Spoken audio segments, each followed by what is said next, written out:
Meu irmão, minha irmã, paz e bem.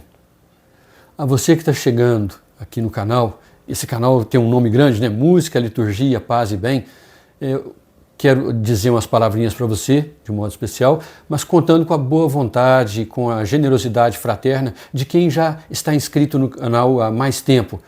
É o seguinte, música, liturgia, porque de fato já faz muitos anos que, sobretudo, o canto litúrgico ocupa um bom espaço na minha vida. A minha espiritualidade tem muito a ver com o canto, com a música, sobretudo o canto dos salmos, enfim, aquilo que pertence à expressão da nossa fé. É uma fé orante, mas que é musical. Então, dizer por que isso, né? Música e liturgia. Agora, paz e bem, por conta da profissão que eu tenho, né, na Ordem Franciscana Secular. Seguir a Jesus do jeito de Francisco e Clara é algo que está no meu coração já há muitos anos, muitos anos.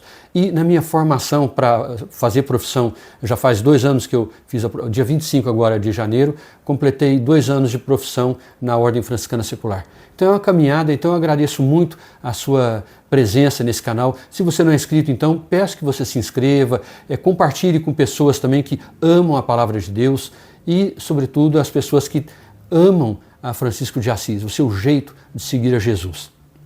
Mas vamos lá, já é o 3º vídeo que posto aqui para falar de Lucas, o chamado evangelista do ano. Eu vou deixar na descrição o acesso a 2 vídeos, aos 2 vídeos anteriores. Uma introdução mais geral e o outro falando sobre a estrutura do Evangelho de Lucas. Eu acho que compensa, se você não conhece assim, alguma coisa relacionada à exegese, à interpretação, à questão litúrgica, do lugar que ocupa Lucas na organização dos anos litúrgicos, ano A, que é Mateus, ano B, Marcos, e ano C, Lucas. Peço a você que dê uma olhada nesses vídeos, tá? Então vou deixar embaixo aqui na descrição, como sempre faço, né? Então, conto com a sua presença, faça parte dessa comunidade, sempre dê a sua impressão, se você gostar, se você não gostar também, dê sugestão. É assim que a gente chega a mais pessoas, pelas chamadas interações, né? Quanto mais gente engajada no canal, quer dizer, participando, sugerindo, enfim, participando, né? É assim que a plataforma entende que pode e deve indicar o vídeo, o canal, para mais pessoas. Mas vamos lá. Hoje gostaria de trazer algo que é o seguinte. Quando a gente lê o Evangelho de Lucas, é claro que a gente quer fazer isso para conhecer mais de perto, mais e melhor a Jesus. Quando a gente se aproxima do Evangelho de Lucas, como qualquer outro evangelista, a gente quer conhecer mais e melhor a Jesus. Conhecer para amá-lo e, amando, poder segui-lo mais e melhor. Então vamos, nós temos aqui algo que é importante para a gente entender da chamada identidade e missão de Jesus, como a gente faria em Mateus e Marcos também.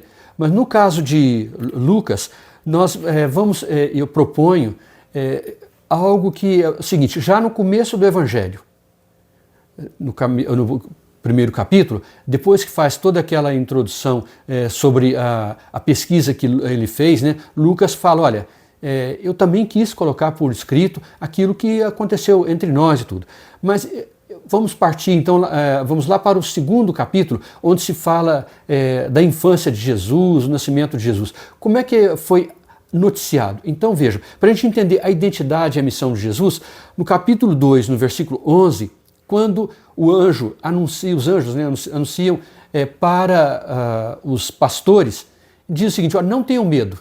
Esse não tenham medo sempre é uma expressão para traduzir a manifestação de Deus, a revelação de Deus, da sua vontade, algo importante.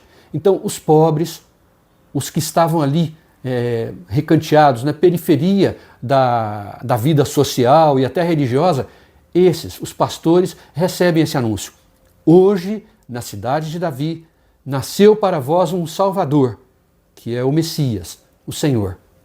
Cada uma dessas palavras, quer dizer, na cidade de Davi, não é na cidade propriamente dos poderosos, é na cidade de Davi. Portanto, alguém que era prometido, um Salvador, o Messias, o Senhor.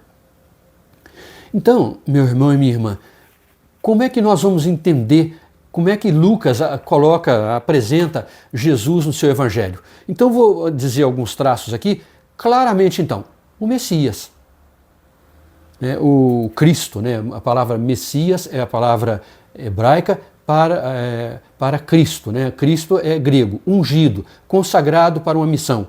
Então ele diz o seguinte, ele será grande, será chamado Filho do Altíssimo, e o Senhor dará a ele o trono de seu pai Davi.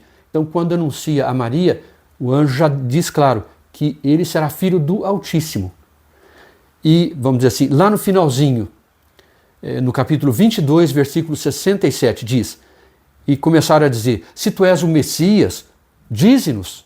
Jesus respondeu, se eu disser, vocês não acreditarão. Então, ali, já quando Jesus estava para ser morto, né, ele estava passando pelo julgamento e tudo, e aí foi, quando Jesus disse isso, olha, não precisa ouvir mais nada não, ele mesmo está se condenando. Então Jesus está afirmando, eu sou o Cristo, o prometido, eu sou o Messias, eu sou o Cristo. Então esse os primeiros traços da identidade. Veja, no início, lá no fim. Mas nós temos também a afirmação sobre Jesus como Filho de Deus. O anjo respondeu, o Espírito Santo virá sobre ti, dizendo a Maria, né? O poder do Altíssimo a cobrirá com sua sombra. Por isso o santo que vai nascer de você será chamado Filho de Deus. No capítulo 1, versículo 35. No capítulo 3, no versículo 38, diz Jesus, né, a respeito, ele é filho de Enós, filho de Sete, filho de Adão, filho de Deus. Então, Deus e homem verdadeiro. Filho de Adão quer dizer, é homem plenamente. Filho de Deus, Deus também. Então todos perguntaram, tu és, portanto, o Filho de Deus? Jesus respondeu, vocês estão dizendo que eu sou. No capítulo 22, versículo 70. Assim como aconteceu quando fizeram a pergunta sobre se ele era o Messias ou não.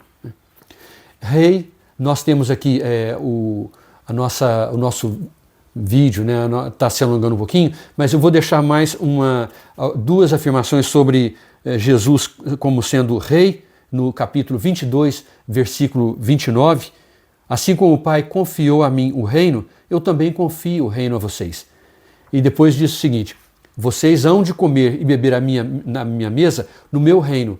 Vocês hão de comer e beber à minha mesa no meu reino e sentar-se em tronos para julgar as 12 tribos de Israel. É no capítulo 22, versículo 30. Um rei que é servo. Então a gente percebe isso no capítulo 2, versículo 43 e, voltando um pouco antes, no capítulo 2 ainda, no versículo 22. Tu és o meu filho amado, em ti encontro o meu agrado, a voz do Pai dizendo a Jesus, né? Mas servo. E aí, gente, tem mais duas afirmações que eu vou deixar na descrição, Jesus como servo e Jesus como o profeta. Por que é importante isso? Para que você vá na sua Bíblia, e aí entra a proposta. A gente está tendo às sextas-feiras, não de forma continuada, já tivemos duas vezes, 2 vídeos, como eu já disse, e esse é o terceiro, para que a gente comece a ir dentro do Evangelho, uma vez que nós vamos ouvir textos inteiros na liturgia do domingo. Então, confira, veja essas citações, anote, risque na sua Bíblia. Eu vou deixar também na descrição um material que é da chamada Bíblia, edição pastoral, a introdução desse livro, desse Evangelho de Lucas. É a Bíblia online, né, a edição pastoral online, para que você tenha, né, e aí você possa ir fazendo os seus estudos, as suas reflexões, suas meditações sobre esse belíssimo Evangelho, desse evangelista que vai nos acompanhar nesse ano C. Me estendi, é verdade, mas para que você possa ir fazendo isso. Vai lá, vem cá, anota. Se você já tem o costume, ótimo. Mas se você não tem esse costume, é muito rico para que você possa ir, né, por conta própria, entrando dentro do Evangelho, para que essa boa notícia faça parte da sua vida e você a receba, né, não apenas como texto, mas como uma pessoa. Jesus, o Evangelho vivo do Pai. o caminho que nos leva ao Pai. Grande abraço, paz e bem.